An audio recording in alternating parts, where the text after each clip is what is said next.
قسمت جانوروں اور پرندوں کا ذکر کرتے ہیں جن کا گھر میں آنا، بسیرا کرنا یا گھونسلہ بنانا بے پناہ برکت، دولت اور رزق میں اضافے کی علامت ہے۔ شہد کی مکھی، شہد کا شمار نبی ایک کریم صلی اللہ علیہ وسلم کی پسندیدہ ترین غذاؤں میں ہوتا ہے، اور اللہ تبارک و تعالیٰ نے شہد اور شہد کی مکھی دونوں کے اندر خصوصی برکت اور شفا رکھی۔ جس گھر کے پاس سے یا جس کی چھت کے آس پاس سے شہد کی مکھیاں کثرت سے گزرتی ہیں وہ گھر بہت مبارک، اور اگر یہ مکھیاں آ کر آپ کے گھر کی کسی دیوار، چھت یا کونے میں اپنا چھتا بنا لیتی تو یہ اس بات کی واضح اور یقینی نشانی ہے کہ اس گھر میں اب رزق اور برکت کے دروازے کھلنے۔ دو، چڑیا۔ چڑیا ایک انتہائی معصوم، بے زبان اور پیاری مخلوق ہے۔ گھر کے آنگن میں چڑیوں کا چہچہانا ویسے ہی دل کو سکون دیتا ہے، لیکن اسلامی روایت اور بزرگوں کے تجربات کے مطابق گھر میں چڑیا کا گھونسلہ بنانا بہت ہی زیادہ مبارک مانا جاتا ہے۔ اگر چڑیا آپ کے گھر کی کسی سرخی، پنکھے یا کونے میں گھونسلہ بنا لے تو اسے کبھی بھی نقصان نہ۔ نظر بزرگوں کا کہنا ہے کہ چڑیا کا یہ معمول ہوتا ہے کہ وہ صبح سویرے اپنے گھونسلے سے اڑنے سے پہلے اللہ تعالیٰ کی حمد ثنا کرتی ہے، سبحان اللہ کا ورد کرتی ہے، اور اللہ سے یہ دعا مانگتی ہے، یا اللہ نہ صرف مجھے رزق عطا کر بلکہ جس گھر میں میں نے گھونسلہ بنایا ہے اس گھر والوں پر بھی رزق کی تنگی نہ آنے۔ تیسرا جانور جس کا گھر میں آنا، رہنا یا بچے دینا بے پناہ دولت اور خوشحالی لاتا ہے وہ بھی۔ ام المومنین حضرت عائشہ رضی اللہ عنہا سے روایت ہے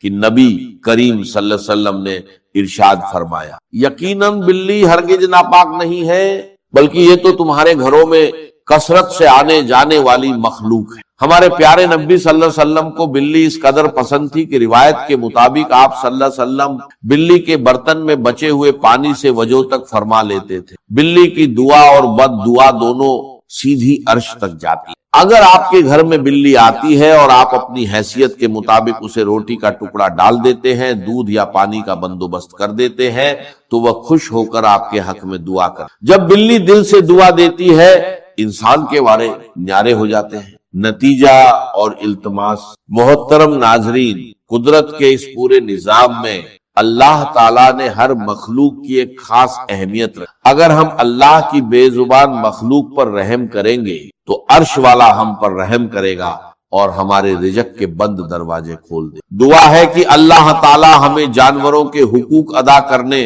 اور ان کے ساتھ نرمی برتنے کی توفیق عطا فرمائے۔ میں آپ سے گزارش کرتا ہوں کہ کمنٹ باکس میں اللہ تعالیٰ کے 99 ناموں میں سے کوئی ایک پیارا نام لکھ کر۔ تو میں نے آپ سے بتایا کہ یہ قدر جو ہے، ایک تو اسی سے لفظ قدرت بنا ہے، اور نمبر 2 اسی سے کسی شے کی قدر و قیمت، اور پھر اسی کے معنی ہے اندازہ مقرر کر دینا، کسی شے کا اندازہ مقرر کرنا، یہ قدر ہے۔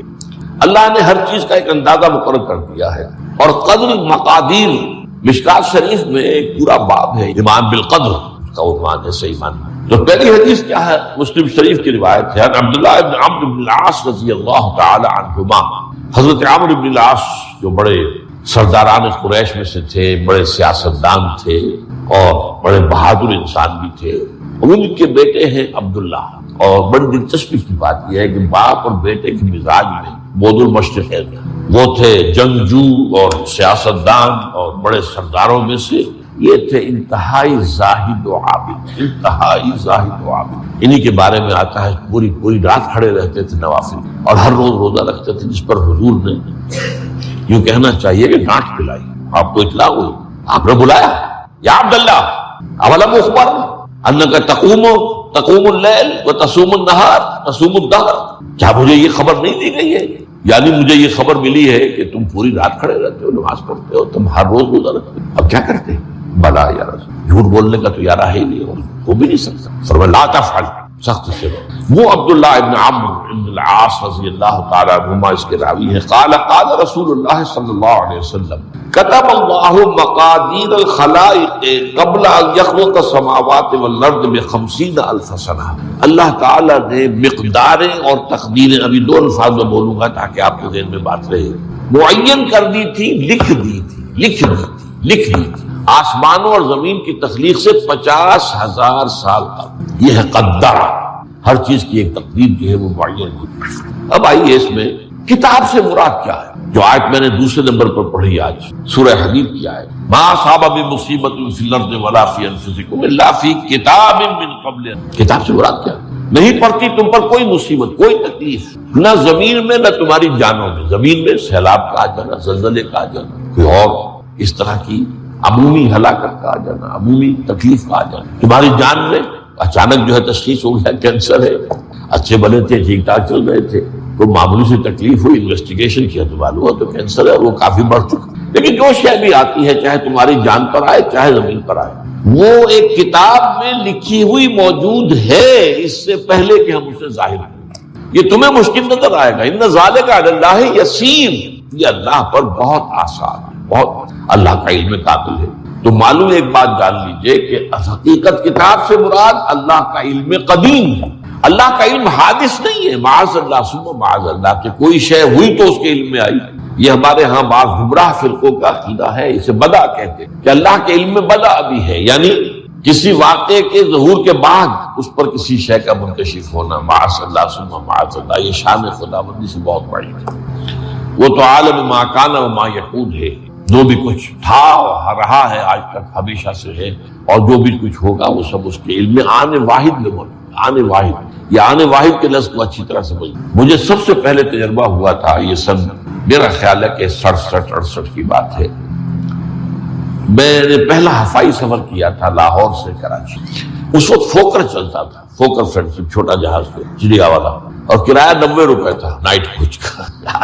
آپ تصور کیجیے۔ تو میں چونکہ مجھے جغرافی سے دلچسپی ہے اور فوکر زیادہ اونچا نہیں ہوتا، تو میں دیکھتا جا رہا تھا کھڑکی سے، اس وقت ہم کہاں پہنچ گئے، اب کہاں پہنچ گئے، اب جو روشنیاں نظر آ رہی ہیں کس شہر کی ہیں، یہ اکاڑے کی آ گئی، یہ ساہیوال کی آ گئی، یہ آگے اور آگے۔ ایک دم میں نے دیکھا کہ 3 شہروں کی روشنیاں میں ایک وقت دیکھ رہا ہوں، لودھرا، بہاولپور، سماسٹا۔ مجھے خیال آیا کہ جب میں ٹرین سے سفر کرتا ہوں، کراچی جاتا ہوں، تو لودھرا پہنچتا ہوں تو میں سمجھتا ہوں کہ ابھی بہاولپور آدھا گھنٹے بعد آئے گا، وہ مستقبل کی شے ہے میرے۔ بہاولپور پہنچتا ہوں تو لودھرا میرے لیے ماضی کی بات بن جاتی ہے، آدھے گھنٹے پہلے لودھرا آیا تھا، اور آدھے گھنٹے کے بعد جو ہے سماسٹا آئے گا، وہ میرے لیے مستقبل بن گیا، لودھرا ماضی بن گیا۔ لیکن اس بلندی پر میں بیک وقت دیکھ رہا ہوں لودھرا کو بھی اور بہاولپور کو بھی اور سماسٹا کو۔ یہ معاملہ جو ہے اس کو 1 ملین بلین سے ضرب دے لیجئے، اللہ تعالیٰ اس بلند مقام سے دیکھ رہا ہے جہاں اس کے مشاہدے میں، اس کے علم میں ماضی اور مستقبل کا کوئی سوال نہیں۔ آنے واحد، آنے واحد، آنے واحد۔ تو یہ در حقیقت کتاب جسے کہا گیا قرآن مجید میں بار بار بہت جگہوں پر آیا، تو یہ کتاب جو ہے در حقیقت اللہ تعالیٰ کا علم قدیم، اس میں سب کچھ موجود ہے، ہمیشہ سے موجود ہے، لکھا ہوا موجود ہے، اور کوئی غلط نہیں ہو سکتا۔ آگے چل کر گفتگو ہوگی اصل میں بعد میں کہ تقدیر کے جو عام عقیدے میں ہم تقدیر کہتے ہیں اس کے 2 پہلو ہیں۔ ایک پہلو ہے ما اصاب علی الانسان، جو کچھ انسان پر آتا ہے مصیبت، جیسے ابھی آیت میں نے پڑھی، ما اصاب من مصیبت فی الارض ولا فی انفسکم۔ ہم ہر وقت صدمے ہیں، کوئی تکلیف آ گئی، کوئی مصیبت آ گئی، کوئی بیماری آ گئی، کوئی حادثہ ہو گیا، کوئی بچہ فوت ہو گیا، کوئی عزیز جو ہے وہ فوت ہو گیا، یہ ہر وقت حوادث ہے۔ تو جو بھی کچھ پیش آتا ہے وہ علم خداوندی میں ہمیشہ سے تھا۔ یہی وجہ ہے کہ ایک اور حدیث ہے ابن الدیلمی سے، لمبی حدیث ہے وہ، لیکن اس کے اندر جو آخری ٹکڑا ہے وَتَعْلَمَ، یعنی انسان کے نجات کے لیے لازم ہے کہ یہ بات بھی تم جان لو، انما اصابک لم یکن لیخطئک وانما اخطاک لم یکن لیصیبک ولو مت علی غیر ھذا، اگر تم اس کے سوا کسی صورت پر ہوگے تو جہنم میں داخل ہو جاؤ گے، دخلت النار۔ یہ جان لو کہ جو چیز تم پر آئی وہ آنی ہی آنی تھی۔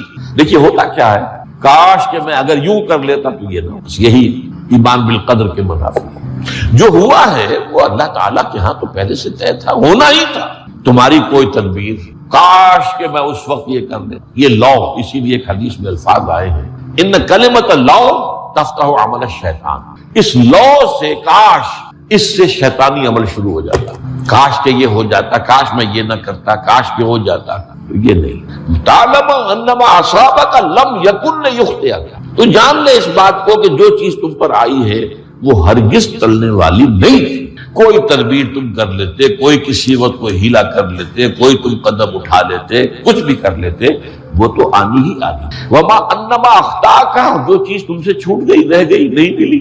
ایک ویکینسی ایڈورٹائز ہوئی تھی، آپ نے بھی درخواست دی تھی، آپ کو نہیں ملی، اب آپ ہو کاش کہ میں نے فلاں سے سفارش کرا لی ہوتی، بس گئے۔ تو جو چیز چھوٹ گئی وہ چھوٹ جانی ہی تھی، اس میں قطعاً جو ہے کوئی شکل، کوئی تدبیر، کوئی سفارش، کسی طرح کا کوئی بھی ہیلا، کوئی جو ہے اس پہ کارگر نہیں ہو سکتا تھا۔ لم یکن لیصیبک وبت علی غیر ذلک، اگر تو اس کے سوا کسی کیفیت پر تیری موت واقع ہوئی، اگر یہ یقین نہیں ہے، یہ ہے تقدیر کا وہ مفہوم کہ جس کا تعلق ہے علامہ اصاب الانسان، جو انسان کے اوپر وارد ہو رہا ہے، اس کے ضمن میں تقدیر کا مفہوم کیا ہے؟ تو جو ہوا ہے وہ تو ہونا ہی، اس میں تو کسی شک و شبے کی گنجائش بالکل اللہ تعالیٰ کا فیصلہ ہے۔ البتہ در حقیقت ایک دوسرا پہلو ہے، ما یفعل الانسان، وہ جو انسان کرتا ہے۔ یہاں آ کر یہ تقدیر کا مسئلہ بہت ٹیڑھا، آیا میرے اندر کوئی اختیار بھی ہے کہ نہیں؟ Do I have any free choice؟ یہ ہر شخص پہلے سے طے ہے۔ تقدیر کا ایک عام مفہوم یہ ہے، اور اس مفہوم میں بھی بعض روایات بھی ہیں جو اس کی تائید کرتے ہیں کہ ہر چیز پہلے سے طے ہے۔ یہ کیوں ہے؟ اور یہ جو حدیث ہم نے ابھی پڑھی ہے، یہ گویا کہ اس کی ایک مثال ہے کہ وہ جو لکھ دیا گیا تھا، فرشتے نے لکھ دیا تھا، رحم مادر میں لکھ دیا تھا، شقی و سعید، یہ بدبخت ہے یا سعادت مند ہے۔ تو ایک شخص پوری عمر نیکی کے کام کرتا رہا،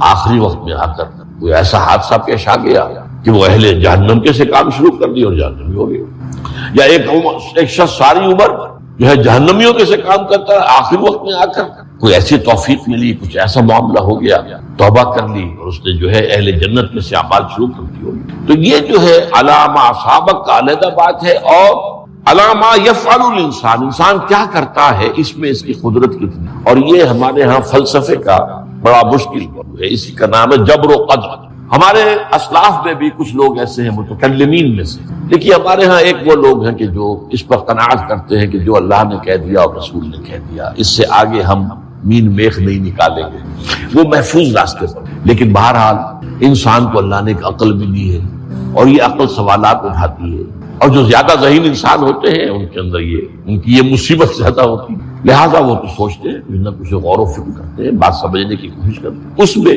اب ہمارے ہاں دو طبقے ہو گئے، جبریہ، قدریہ۔ ایک نقطہ نظر یہ ہے کہ انسان مجبور محض ہے، کوئی اختیار نہیں، اور ایک یہ ہے کہ انسان قادر مطلق ہے، جو چاہتا ہے اپنے فیصلے میں مختار مطلق ہے، تو فیصلہ کرتا ہے۔ انہیں قدریہ کیا، تو جبریہ اور قدریہ ان کی بحثیں ہمارے یہاں، یہ وہی تقدیر کا مسئلہ جو میں نے کہا تھا، بحثوں میں آ کر انہیں آج تک حل نہیں ہوا، حل ہو سکتا ہی نہیں۔ اب اس کے ضمن میں علامہ اقبال کا ایک شعر آپ کو سناتا ہوں، وہ بہت اچھا لگتا ہے، بہت خوبصورت لگتا ہے شعر ہونے کے اعتبار سے۔ تقدیر کے پابند جمادات و نباتات، مومن صرف اللہ کے احکام کا پابند۔ اس میں انسان سے پابندی کی نفی کر دی، وہ صرف پابند ہے اللہ کے احکام کا۔ نتیجے کے اعتبار سے تو جو یہ شعر کہہ رہا ہے، جو بات وہ صحیح ہے، پابندی اصل جو ہے وہ اللہ کے احکام کا، لیکن یہ کہ تقدیر کی پابندی سے انسان بھی پوری طرح آزاد نہیں ہے۔ یہ سمجھ لینا کہ یہ جمادات و نباتات ہی کا معاملہ، یہ غلط، یہ مبالغہ۔ ظاہر بات ہے کہ شاعر جو ہے، شاعر مبالغے سے بچ نہیں سکتا، چاہے وہ علامہ اقبالی ہو، کوئی بھی ہو۔ تو اسی لیے سورہ شعراء کے اندر جو عام شعراء کی جو صفات بیان ہوئی ہیں وہ آپ کے ذہن میں آ گئی ہوگی۔ مبالغہ کرتے ہیں، فی کل واد یہیمون انہم یقولون ما لا یفعلون، وہ کہتے بھی وہ کچھ ہے جو کرتے نہیں ہیں، اور یہ بات تو علامہ اقبال پر بھی چشمہ ہوتی ہے۔ بہرحال یہ شعر ذرا پھر نوٹ کیجئے، تقدیر کے پابند جمادات و نباتات، مومن صرف اللہ کے احکام کا، کوئی بات صحیح نہیں۔ انسان بہت سے اعتبارات سے مجبور ہے۔ سب سے پہلے جو ہے انسان کے اندر ایک تقدیر نوعی ہے، نوع انسان، چھوٹی سی چڑیا اڑتی پھرتی ہے، انسان نہیں اڑ سکتا۔ آپ نے ٹھیک ہے مشین ایجاد کر دی، جہاز ایجاد کر لیا، آپ دوڑ رہے ہیں 500 آدمی اور سینکڑوں من سامان لے کر جو ہے وہ جا رہا ہے، 747 ہو یا 757 ہو، یہ کر لیا ٹھیک ہے، خود نہیں اڑ سکتا۔ اب کیا کریں گے آپ؟ یہ تقدیر نوعی ہے، اسپیشیز، ہر اسپیشیز کے لیے اللہ نے ایک اندازہ مقرر کر دیا ہے، اس اندازے ہی میں رہے، اس سے آگے جا سکتے۔ پھر ایک تقدیر شخصی ہے۔ اب دیکھیے تقدیر شخصی کیا ہے؟ بعض اوصاف و صفات ہمیں وراثتاً ملتے ہیں، We have no choice. پہلے بھی یہ بات مانی جاتی تھی، آج جو ہے ذرا سائنٹیفک انداز میں ہم کہتے ہیں جینز میں چلا آ رہا ہے، وہ جینز کو کوئی بدل سکتا، جو جینز بھی آپ کو ملے اپنے والدین کی طرف سے وہ آپ کی شخصیت کا ظاہر بات ہے کہ فیصلہ کن طرز پر اس کو ڈھال دیتے، جینز ہے، پابندی ہے۔ نمبر 2 یہ کہ خاص طور پر جو گھر کا ابتدائی ماحول ہوتا ہے، ماں کی گود اور ابتدائی گہوارہ گھر کا، اس کے جو اثرات مرتسم ہو جاتے ہیں شخصیت کے اوپر، وہ بھی بڑے مستقل ہوتے ہیں، پختہ ہوتے ہیں۔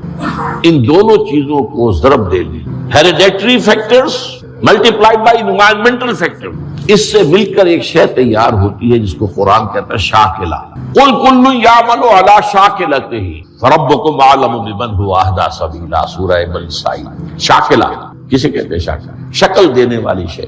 آپ کو لوہا ڈھالنا ہے، کوئی خاص پرزہ بنانا ہے، اس کا پہلے سانچہ بناتے ہیں، لوہے کو پگھلا کے اس میں ڈالیں گے تو جیسا سانچہ ہوگا ویسا ہی لوہا جو ہے وہ شکل اختیار کرے، اسے شاکلہ کہتے ہیں۔ یہ شاکلہ جو ہے ہر انسان کا، اس سے باہر انسان نہیں جا سکتا، اس کے اندر سٹرگل ہوگی، اس کے اندر اس کی جد و جہد ہوگی، لیکن اس کا یہ مطلب نہیں ہے کہ اس کو کوئی فری چوائس ہے۔ فری چوائس ہے، لیکن وہ فری چوائس انہی حدود کے اندر کام کرے گا، اس سے باہر۔ اس بات کو مختلف احادیث میں حضور نے بہت خوبصورتی سے بیان کیا۔ ایک حدیث بڑی اہم ہے، بڑی اہم ہے، الناس کالمعادن، انسانوں کی مثال بھی معدنیات کیسی ہے۔ اب سونے کی معدنیات میں سے سونے کی جو اور ہے، اب پتہ نہیں اردو میں مجھے معلوم نہیں اور کا ترجمہ کیا کرتے ہیں عام طور پر، لیکن جانتے ہیں اور وہ کچی دھات جس سے کو صاف کر دیتے ہیں تو پھر وہ دھات جو ہے خالص شکل میں سامنے آ جاتا ہے۔ سونے کی اور سے سونا بنے گا، چاندی کی اور سے چاندی بنے گی، سونا تو نہیں بن سکتا، جتنا چاہے صاف کر لیں، وہ اور تو مستقل۔ الناس کالمعادن خیارکم فی الجاہلیت خیارکم فی الاسلام، جو تم میں جاہلیت کے دور میں، پری اسلامک دور میں جو بہترین تھے وہی اسلام میں آ کر بہترین، وہ اور سونے کی تھی وہ صاف ہو گئی ہے، اور سونا جو ہے وہ نکھر کر خالص سونا بن کر آ گیا، اسلام نے صاف کر دیا۔ وہ چاندی کی اور تھی، اسلام نے اس کو صاف کر دیا ہے، وہ نکھر کر چمکتا ہوا جو ہے وہ چاندی بن گئی۔ لیکن یہ کہ اضافہ، البتہ پھر اس میں ایک اضافہ کیا حضور نے، جبکہ ان کے اندر دین کا فہم داخل ہو، تو یہ کہ جو بہترین پہلے تھے وہی بہترین اب ہوں گے۔ اسلام لانے سے پہلے بھی بہترین ابو بکر تھے، اسلام لانے کے بعد بھی بہترین ابو بکر، حضور پر وحی سے پہلے بھی بہترین خاتون خدیجۃ الکبریٰ تھی، ایمان لانے کے بعد بھی بہترین خاتون خدیجۃ الکبریٰ۔ اور دوسری حدیث سنیے، عن ابی الدرداء رضی اللہ تعالی عنہ قال بینما نحن عند رسول اللہ صلی اللہ علیہ وسلم، اسی حال میں کہ ہم ایک روز ہم حضور کے پاس تھے، نتذاکرون ما یکون، اور ہم ذرا سوچ رہے تھے کیا کیا کچھ پیش آنے والا ہے دنیا میں۔ اذ قال رسول اللہ صلی اللہ علیہ وسلم، جبکہ حضور نے ہم سے ایک بات کہی، بڑی غور سے سنی، اذا سمعتم بجبل انزال عن مکانہ فصدقوہ، اگر تم یہ سنو کہ کوئی پہاڑ اپنی جگہ سے ٹل گیا تو مان لینا، وَإِذَا سَمِعْتُمْ بِرَجُلٍ تَغَيَّرَ عَنْ خَلْقِهِ فَلَا تُصَدِّقُوهُ، اور اگر تم سنو کہ کوئی شخص جو ہے وہ اپنی سرشت سے، اپنی جبلت سے بدل گیا، یہ دل سے تصدیق ہوگی تو حقیقی ایمان ہوگا، اگر دل سے تصدیق نہیں ہے، زبان سے تصدیق ہے تو اسلام تو ہو جائے گا، ایمان نہیں ہوگا۔ بات سمجھ میں آئی؟ تو ایک ایمان کا قانونی درجہ ہے، اچھا دل کی تصدیق کی بات ایسی ہے ہر شخص سمجھ سکتا ہے، اس کو ہم ویریفائی نہیں کر سکتے۔ آج تک بھی، آج کیا تاریخ ہے؟ 12 دسمبر 1985 تک بھی کوئی آلہ ہمارے پاس ایسا نہیں جس کے ذریعے سے ہم دل میں اسے اتار کر یہ دیکھ لیں کہ ایمان ہے کہ نہیں ہے، نہیں ہے نا؟ تو ایمان کی جو دنیا کا ایمان ہے اس میں دل کی بات زیر بحث نہیں آئے گی، بات سمجھ رہے؟ مجبوری ہے ہماری، we can't know it, we can't verify it، ہم نے کسی کے دل میں اتر کر نہیں دیکھا۔ ہو سکتا ہے دیکھیے کوئی ہندو، کوئی سکھ پاکستان میں آتا ہے جاسوس کی حیثیت سے، وہ مسلمانوں کی شکل بنائے گا کہ نہیں؟ داڑھی بھی رکھے گا، خوب نماز سیکھ کے آئے گا، ختنہ کرا کے آئے گا، تاکہ کوئی آڑا وقت آئے اور ویریفیکیشن ہونے لگے تو میری آئیڈینٹی جو ہے مسلمان کی تسلیم ہو جائے۔ اور ہو سکتا ہے ہمارے ہاں بارڈر ایریاز میں کوئی امام مسجد بن کے بیٹھا ہوا ہو اور وہ ہندو جاسوس ہو، کیا اس کے دل میں ایمان ہے؟ نہیں، وہ بنا ہوا مسلمان ہے، لیکن ہمیں مسلمان ماننا پڑے گا۔ کیوں؟ unless you can prove it otherwise، آپ کے پاس کیا ثبوت مل جائے گا تو آپ اسے پکڑ کر جیل میں ڈال دیں گے جاسوسی کے جرم میں۔ لیکن یہ کہ جب تک آپ کے پاس کوئی ثبوت نہیں ہے you will have to accept him as a Muslim. اس لیے کہ مسلمان ہونے کے لیے قانونی طور پر ایمان کا تقاضا پورا کرنے کے لیے صرف اقرار باللسان ہے. دل کی تصدیق کو اس میں ہم کہیں زیر بحث لا ہی نہیں سکتے. It's impossible. یہی معاملہ اچھی طریقے سے سمجھ لیجئے. ایک شخص عین حالت جنگ میں، آج کل تو خیر دور سے ہوتی ہے ٹھاٹھا، لیکن یہ کہ وہ زمانہ جب کہ حضور کے زمانے میں جہاد ہوتا تھا، قتال ہوتا تھا، دو بدو جنگ ہے، تلوار ہے. واقعہ پیش آیا ہے بالفعل حضرت اسامہ ابن زید، جو یوں سمجھیے کہ حضور کے پوتے ہوئے. حضرت زید کو حضور نے منہ بولا بیٹا بنایا تھا. وہ تو جب سورہ احزاب نازل ہوئی اور اللہ نے فرمایا کہ اسلام میں کوئی منہ بولا بیٹا نہیں ہے، لوگ انہیں کہا کرتے تھے زید ابن محمد. حضور نے ان کو متبنہ بنایا ہوا ہے.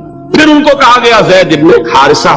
تو ان کے بیٹے ہیں حضرت اسامہ، اور حضور انتہائی محبت کرتے تھے. ان کا یہ واقعہ ہوا، ایک جنگ میں ایک کافر کے ساتھ مقابلہ ہوا.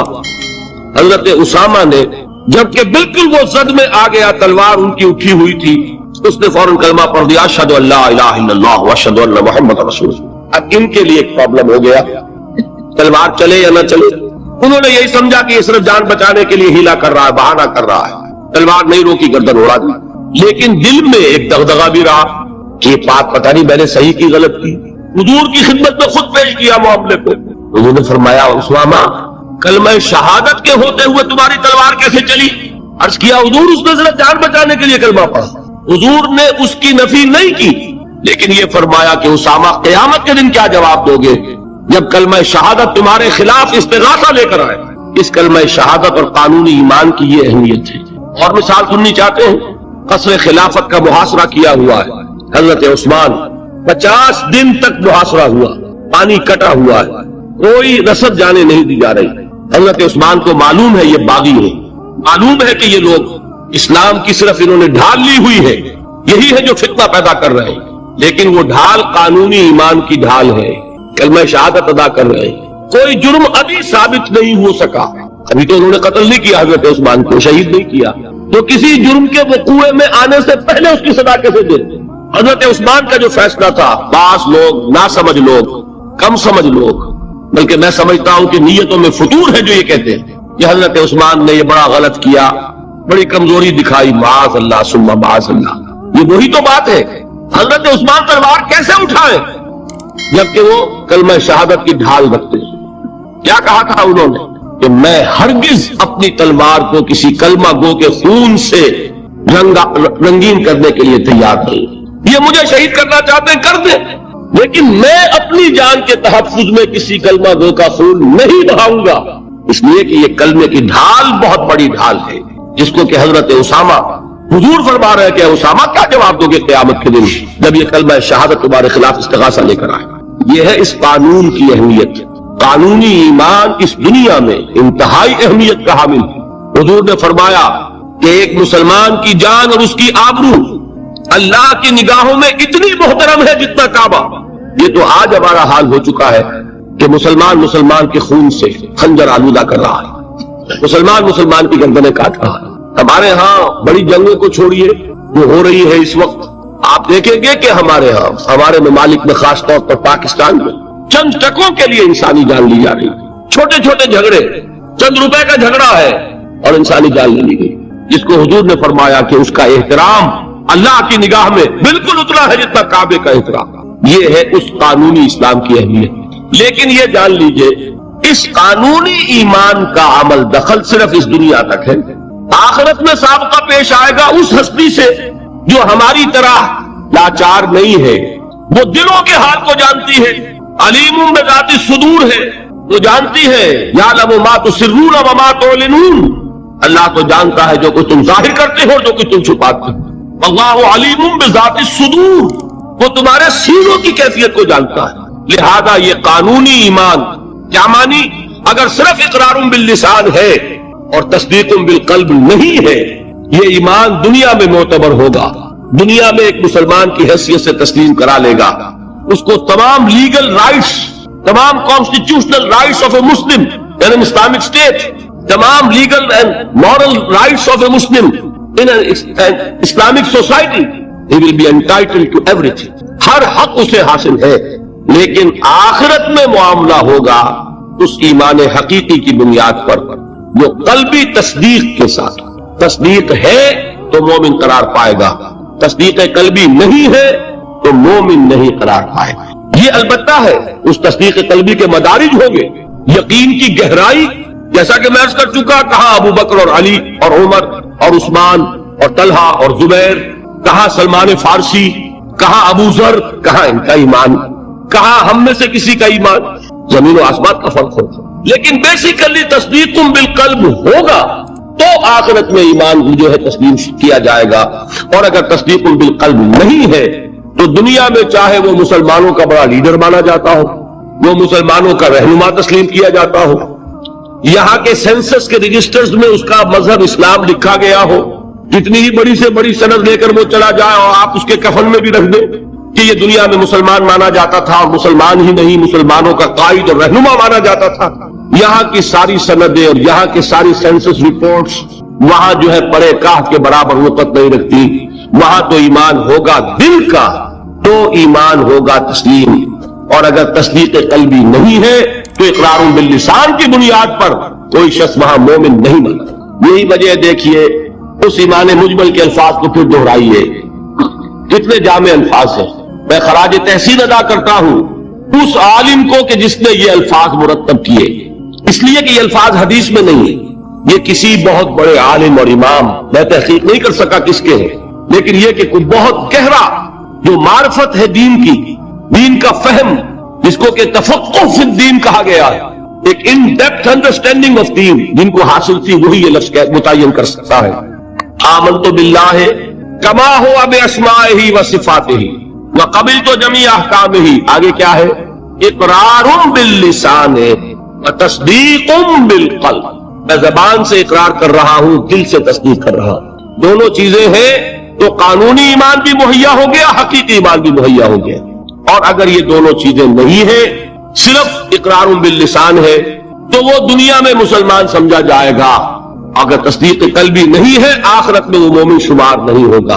اچھا ایک اور شکل بھی ہو سکتی ہے، ہو سکتا ہے تصدیق بالقلب ہو لیکن اقرار نہ کرے، یہاں وہ شخص بھی یہاں مسلمان نہیں مانا جائے گا. وہاں کا معاملہ اللہ کے حوالے ہے، وہ انڈیویجول کیس ہے، اللہ تعالیٰ جیسے چاہے اس سے معاملہ کرے.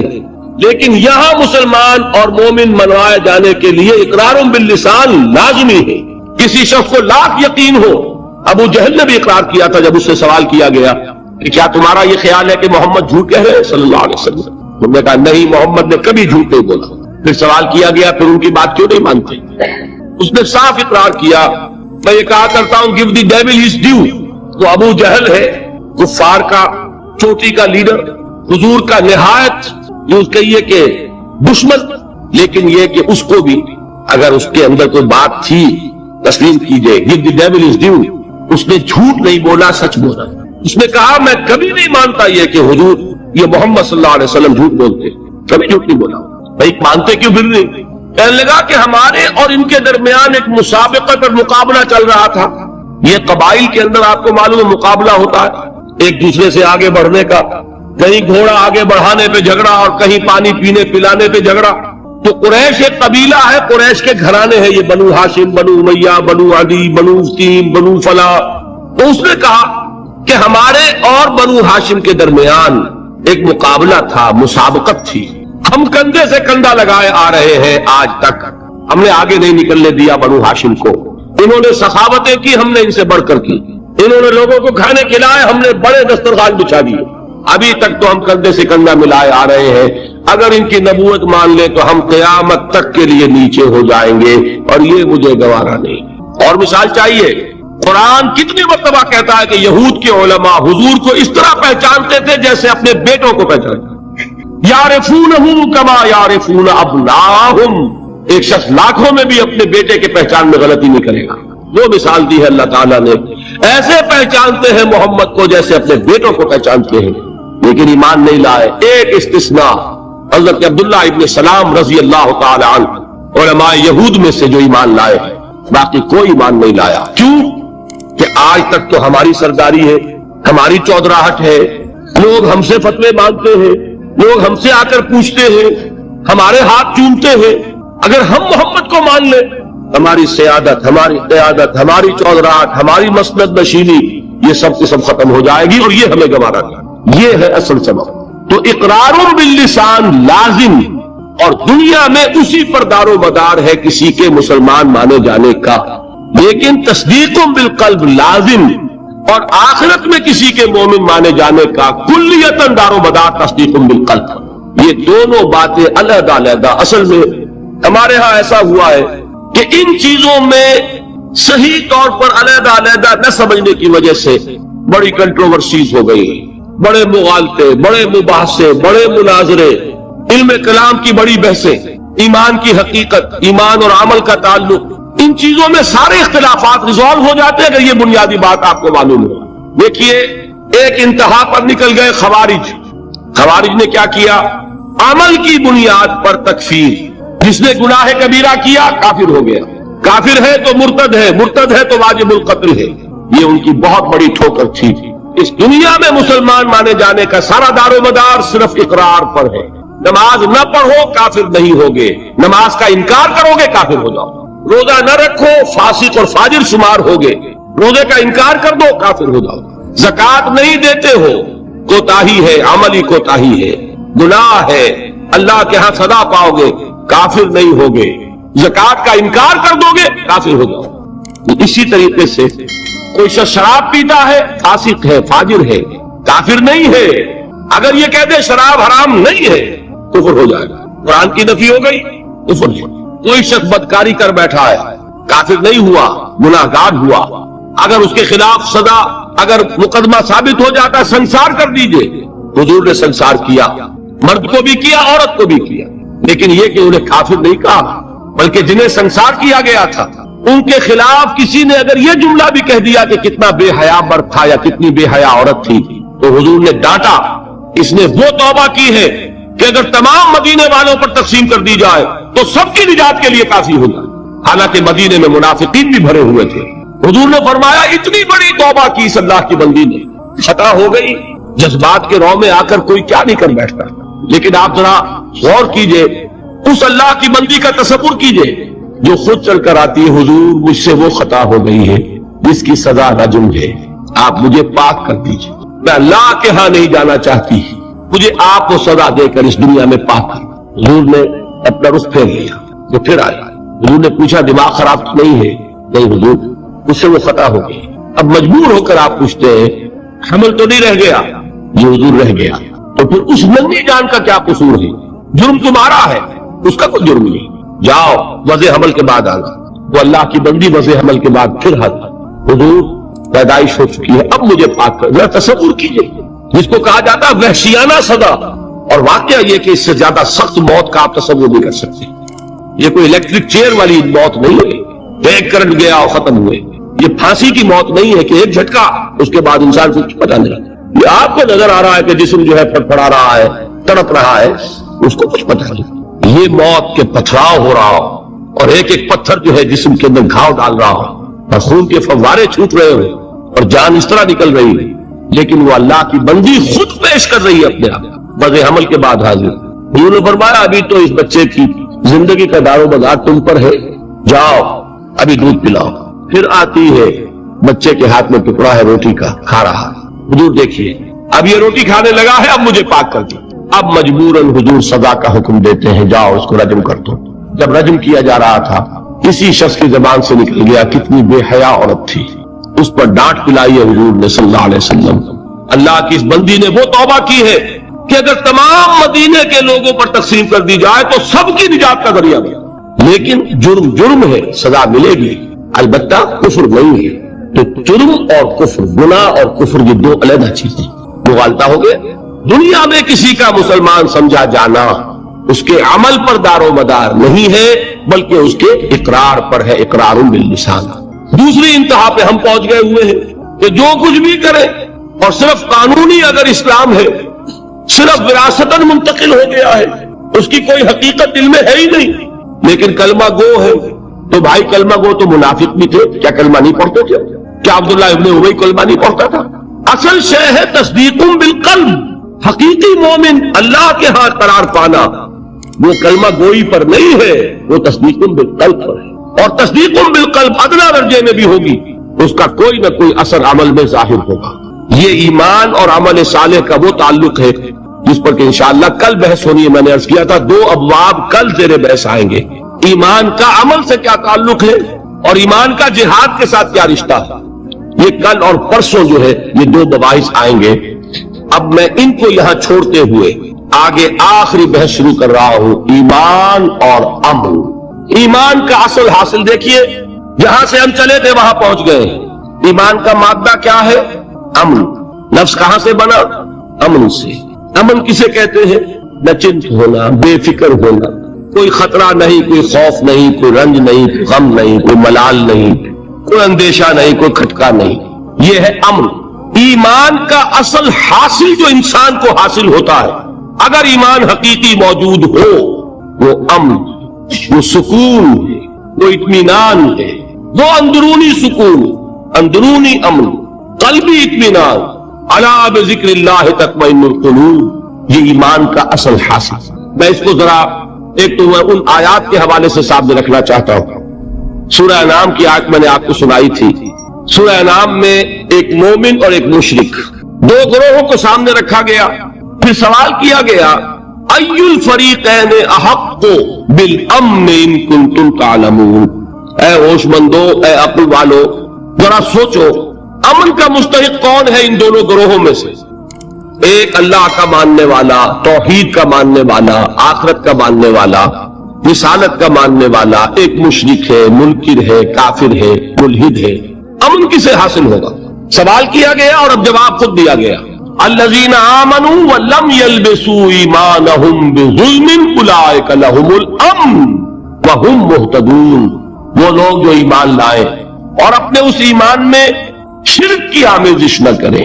اب اس پر ایک مکمل تقریر میری ہونی ہے، وہ جو 17 تاریخ کی آپ کو بتائی گئی۔ شرک کسے کہتے ہیں، شرک کی اقسام کیا ہے، شرک کی قسمیں کیا ہے، اس کا بھی بڑا محدود تصور ہے ہمارے ذہنوں میں۔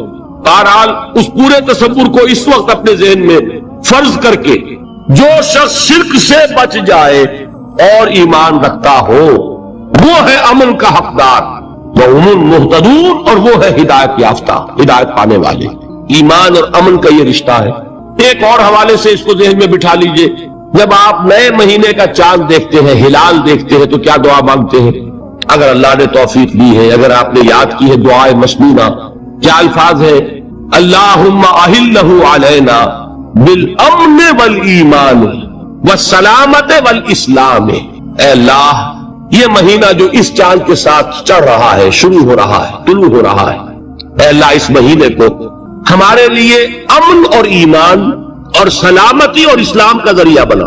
معلوم ہوا امن کا تعلق ایمان سے اور سلامتی کا تعلق اسلام سے۔ اب قرآن کی ایک آیت اور حضور کی یہ دعائے مسنونہ اس ایمان اور امن کے تعلق کو جس طرح واضح کر رہی ہے، اس کو سامنے رکھ کر بات سمجھیے عقلاً۔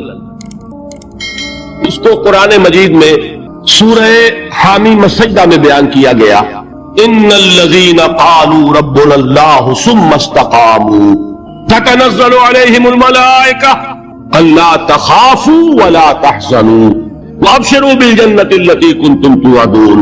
جو لوگ اللہ پر ایمان لائے، کہے کہ ہمارا رب اللہ ہے، پھر اس پر جم جائیں، ان پر فرشتوں کا نزول ہوتا ہے، نہ کوئی غم کرو نہ خوف، خوشیاں مناؤ جنت کی جس کا تم سے وعدہ کیا گیا تھا۔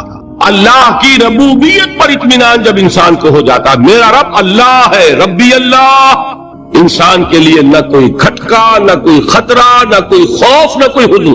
جو کچھ ہو رہا ہے کس کے اذن سے ہو رہا ہے؟ اللہ کے اذن سے۔ اللہ کے اذن کے بغیر پتہ تک نہیں ہلتا۔ یہ کوئی اندھا بہرا مادہ نہیں ہے جس سے مجھے کوئی خوف ہو۔ اندھا بھینسا چلا رہا ہو اس سے تو ڈرنے کا ہر انسان کو ڈرنا چاہیے، نہ معلوم کس کو ٹکر مار دے، لیکن نہیں، اس کائنات کو چلانے والا ایک سمیع و بصیر خدا ہے۔ وہ جو میرا دوست ہے، میرا ولی ہے، اللہ ولی الذین آمنوا یخرجہم من الظلمات الی النور۔ اللہ اہل ایمان کا ولی ہے، ساتھی ہے، پشت پناہ ہے، مددگار ہے، حمایتی ہے۔ بتائیے جسے یقین ہو جائے کہ اللہ میرا مددگار، اللہ میرا محافظ، اللہ میرا پشت پناہ، اللہ میرا حمایتی، اس کے لیے کوئی خوف ہوگا؟ اس سے کوئی ڈر ہوگا؟